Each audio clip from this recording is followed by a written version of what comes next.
There isn't one universal spell for destiny swapping. There are infinite ways that this magic can be performed, and energy harvesting is one of those ways.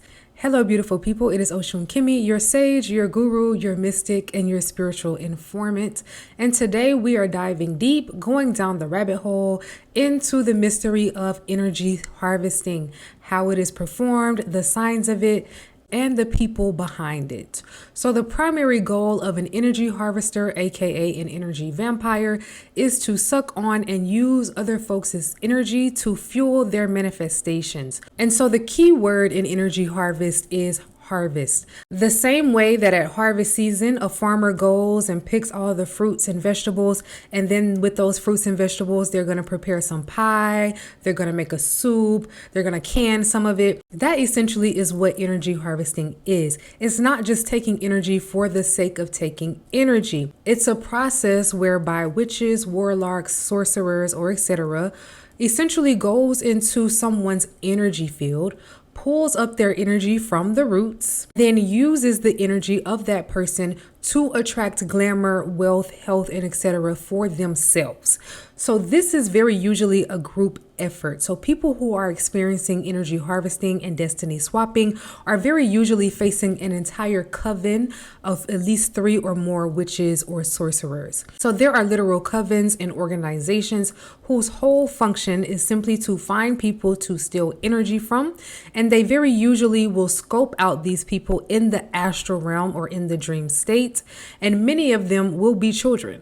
So a lot of people who are coming into the realization as adults that their energy is being harvested, that their destiny is being swapped, this actually most likely began when you were a child. There are so many people out here every day whose energy is being harvested, and they simply think that they are depressed or they had a rough childhood, they had a rough life, when in reality, their willpower, their ability to heal, because a lot of the traumas that we actually have the power to heal them pretty quickly. We actually don't have to hold on to a lot of the pains and traumas that we had. And so this natural ability to heal and to manifest is actually being stolen and siphoned during the energy harvesting process. So energy harvesting is a form of destiny swapping because, as I have said over and over and over again, your destiny is an energy. Your destiny is a frequency. It's not a place or a thing. So this energy of your destiny resides at various energetic points on the body, including the navel, the head, the hands, the forehead, and the feet.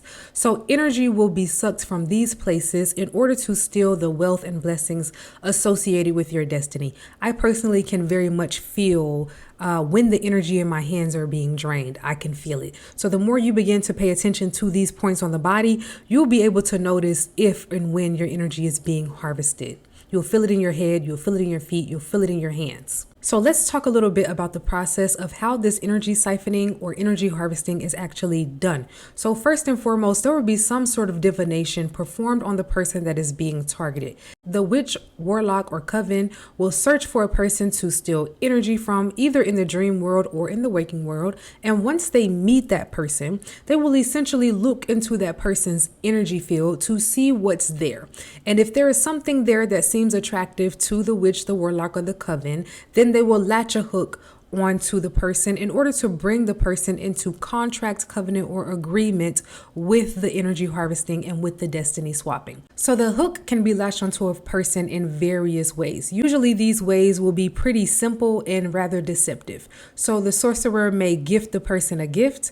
They may make the person a meal or buy the person a meal. They may wear something that belongs to that person, and or they may give the person something that actually belongs to them. So let's say someone gives you, oh, I have this old shirt, you probably can fit it. I have these old pair of shoes, you probably can fit it. If you are dealing with an actual witch or sorcerer, that is a destiny swap. Be careful who we allow to do things for us, because the person trying to swap my destiny very often made and bought me food. So that every time I ate the food or accepted the gesture, I was unconsciously giving them permission to take something from me.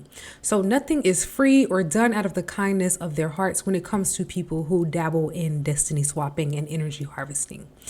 The hook can also be latched onto a person through, of course, sex. This can be sex with the sorcerer. This can be sex with a person who has a certain spiritual parasite or attachment, or this could be sex with an actual spirit. If the sorcerer has conjured up a spirit to send to you in the night, if you have sexual dreams, that is a sign of energy harvesting. Sexual dreams is an example of having a spiritual parasite. I talked about spiritual parasites in my last video entitled Witchcraft and Parasites, and this conversation is very much a continuation of that convo, so please check it out if you haven't. If you have ever dreamt of signing or being presented with a contract in the dream state, then that is a sign as well of dealing with energy harvesters, destiny swappers, energy vampires, etc. So now let's talk about some of these signs of energy harvesting. Sign number 1 that your energy is being harvested is going to be sleeping and waking up tired. If you regularly feel like you need more sleep as soon as you wake up, or you're yawning throughout the day, even if you had 8 hours of sleep, then you are most likely dealing with a spiritual parasite of some sort that feeds on you when you sleep. So sign number 2 that your energy is being harvested is regularly feeling extremely emotional. The thing with energy harvesting is that in order for it to work, it needs to create a leak. And that leak is essentially created by triggering you again and again into a particular emotional state or mood that is draining. So if you regularly feel depressed or dark, irritated or anxious, then that is the energy leak. And every single time that you engage in that emotion, that parasite attached to you is going to be getting fed. And I actually should have clarified that the parasite that is attached to you is going to create a cord between you and the person. This is how the energy swapping happens. The parasite will feed on you, keep some of that energy for themselves, and then send that energy back on a cord to the person who initiated the covenant or the contract in the first place. So the parasites are essentially just worker bees for the sorcerer. Sign number 3 that your energy is being harvested is kind of related to sign number 1, which is that if you feel fatigued when it comes to doing simple tasks, if you feel like you are too tired to take a bath, you're too tired to brush your teeth, you're too tired to wash your face, but you're not too tired to go and get takeout, you're not too tired to eat, you're not too tired to watch TV, then that is a sign for sure of energy harvesting. Sign number 4 that your energy is being harvested is constantly wasting things, dropping things, or breaking things. That is a major sign of having an energy leak. Before I knew my energy was being harvested, I would waste a whole bottle of water in the passenger seat of my car like almost every single day. I would check the lid. Okay, the lid is click tight. Yet somehow on that drive, the water bottle is falling over. And this was essentially the universe's way of telling me like, hey, there's a huge energy leak in your system. And so it was like showing up in my physical reality as me constantly wasting water, dropping things, breaking things. So if you have an energy leak, things may also literally leak and break around you. So the best way to protect yourself from energy harvesting is to use the energy. Once I started actually using my energy to create things, to use my spiritual gifts, then there was less residual energy for them to take, because the universal law is pretty much that only energy that is not actively being used can be taken. So you have to declare to the universe out loud on a regular basis that you are coming out of contracts with oppressive entities and energies that stifle your true power. When you wake up in the morning, you declare, my energy is my own, my destiny is my own. May the morning bring me the true blessings intended for me on this day. And then you begin to list out those blessings. I also regularly declare that anything that my enemies have built using my energy shall come crashing down as my energy is returned rightfully back to me. Of course, wearing grounding crystals like tourmaline, emerald, and obsidian can be very helpful for tethering your energy to you, and also wearing the crystal bracelets around the wrist or around the ankles, especially around the right ankle.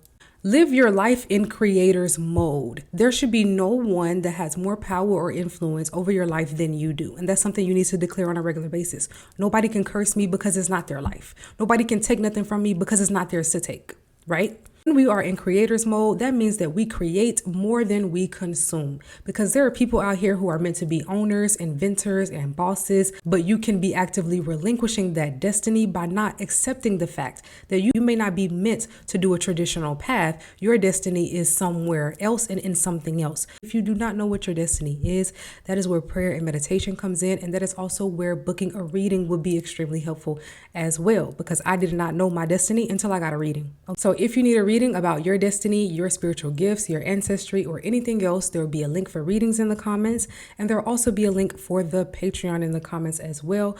Peace and blessings, everybody. Selah.